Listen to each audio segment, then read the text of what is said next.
3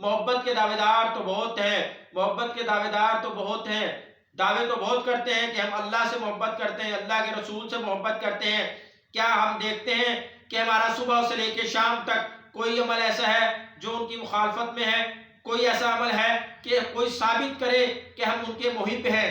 کوئی ثابت کرے کہ ہم ان کے محب ہیں؟ ہمارا کردار کیا ہے؟ ہمارا کردار یہ ہے کہ ہم نمازیں بھی پڑھتے ہیں، ہم زکوٰۃ بھی دیتے ہیں، ہم حج بھی کرتے ہیں، مگر ہمارا کردار کیا ہے؟ ہمارا کردار مشرکوں سے بھی برا ہے، ہمارا کردار مشرکین مکہ سے بھی برا ہے۔ ہمارا کردار کیا ہے؟ مشرکین مکہ جھوٹ نہیں بولتے تھے، دھوکہ نہیں دیتے تھے، اور ہمارا کردار کیا ہے؟ ہم نمازیں بھی پڑھتے ہیں، حج بھی کرتے ہیں، زکوٰۃ بھی دیتے ہیں، اور جھوٹ بھی بولتے ہیں، فراڈ بھی کرتے ہیں، سب کچھ کرتے ہیں، 5 وقت نماز پڑھتے ہیں اور فراڈ کرتے ہیں، اور کہتے ہیں جب کوئی کہے کہ یار یہ غلط بات ہے، وہ کہتے ہیں مولوی صاحب یہ کاروبار ہے، کاروبار جھوٹ کے بغیر چلتا نہیں ہے۔ اللہ کے بندو، اللہ رب العالمین نے جب کہا کہ سچ بولو، تو جب تم جھوٹ بولو گے تو اس کاروبار میں برکت کیا ہوگی؟ پھر کہتے ہیں کہ مولوی صاحب کاروبار میں برکت نہیں ہے، دعا کر دیں یار، اتنا کماتے ہیں، رزق میں برکت نہیں ہے۔ رزق میں برکت کیا ہوگی؟ آپ جھوٹ بولتے ہیں، آپ فراڈ کرتے ہیں،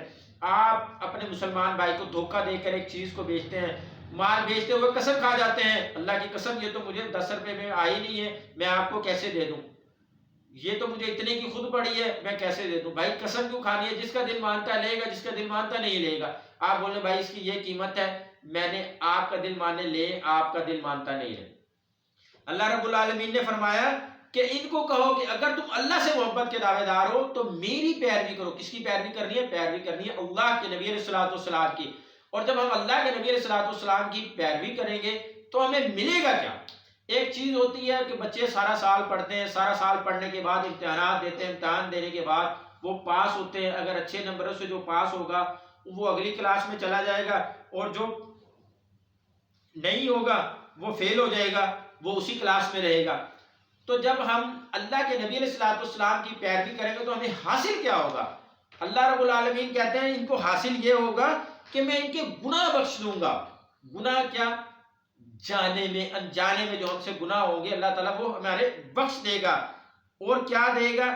کہ اللہ تعالیٰ بڑا غفور الرحیم ہے، کہ اللہ بہت غفور الرحیم ہے، بڑا رحم کرنے والا اور معاف کرنے والا۔ ہمارا کردار اگر اس آیت کے ضمن میں ایسا ہو جائے کہ ہم اللہ کے نبی علیہ الصلوۃ والسلام کی پیروی کر لیں تو کفار کی جرت نہیں کہ وہ کبھی نبی صلی اللہ علیہ وسلم کی گستاخی کریں، کبھی مسلمانوں کو مارے اور کبھی قرآن کی گستاخی کریں۔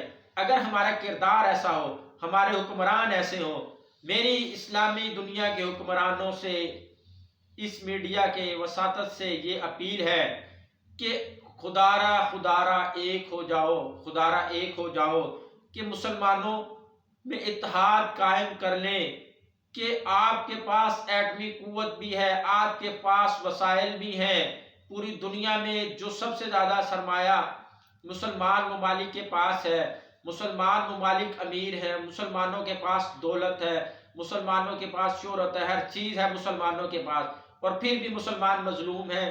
کیوں؟ کیونکہ انہوں نے اپنے نبی صلی اللہ علیہ وسلم کے طریقوں کو چھوڑ دیا، ان کے طریقوں سے ہٹ گئے۔ اگر ہم اللہ کے نبی علیہ الصلوۃ والسلام کے طریقوں پر چلیں، ان کی پیروی کریں، تو اللہ رب العالمین ہمارے گناہوں کو بھی بخش دے گا اور ہمیں دنیا میں بھی کامیابی عطا فرمائیں گے اور آخرت میں بھی کامیابیاں عطا فرمائیں گے۔ یوں تو تم سید بھی ہو، مرزا بھی ہو، افغان بھی ہو، سبھی کچھ ہو، بتاؤ تو مسلمان بھی ہو۔ وہ معزز تھے زمانے میں مسلمان ہو کر، اور تم خوار ہوئے تارک قرآن ہو کر۔ میری آپ لوگوں سے یہ التماس ہے کہ آپ جس جگہ پر، جس فورم پر موجود ہیں، اپنا احتجاج سرکاری غیر سرکاری طور پر عالمی دنیا کو ریکارڈ کروائیں، کہ ان کو معلوم ہو کہ مسلمان سوئے نہیں ہوئے، جاگ رہے ہیں اپنے نبی کی حرمت کے لیے، قرآن کی حرمت کے لیے، اسلام کے لیے قربانی دینے کے لیے، تن من دھن نچھاور کرنے کے لیے ہر وقت ہر گھڑی تیار ہیں۔ اللہ رب العالمین سے دعا ہے کہ جو کچھ ہم نے پڑھا، پڑھایا، سنایا، وہ اپنی بارگاہ میں قبول فرمائے۔ جو حق بات آپ لوگوں تک پہنچائی گئی وہ اللہ رب العالمین کی طرف سے، اور جو کوئی کمی کوتاہی ہوئی وہ مجھ بندہ ناچیز کی طرف سے میری زندگی کا مقصد تیرے دین کی سرفرازی، میں اسی لیے مسلمان، میں اسی لیے نمازی، کی محمد سے وفا تو نے تو ہم تیرے ہیں، یہ جہاں چیز ہے کیا لوح قلم تیرے ہیں۔ محمد صلی اللہ علیہ وسلم کی غلامی دین ہے کی شرط اول ہے، اگر اس میں خامی تو ایمان نامکمل ہے۔ سبحان ربک رب العزت عما یصفون والسلام علی المرسلین والحمد للہ رب العالمین۔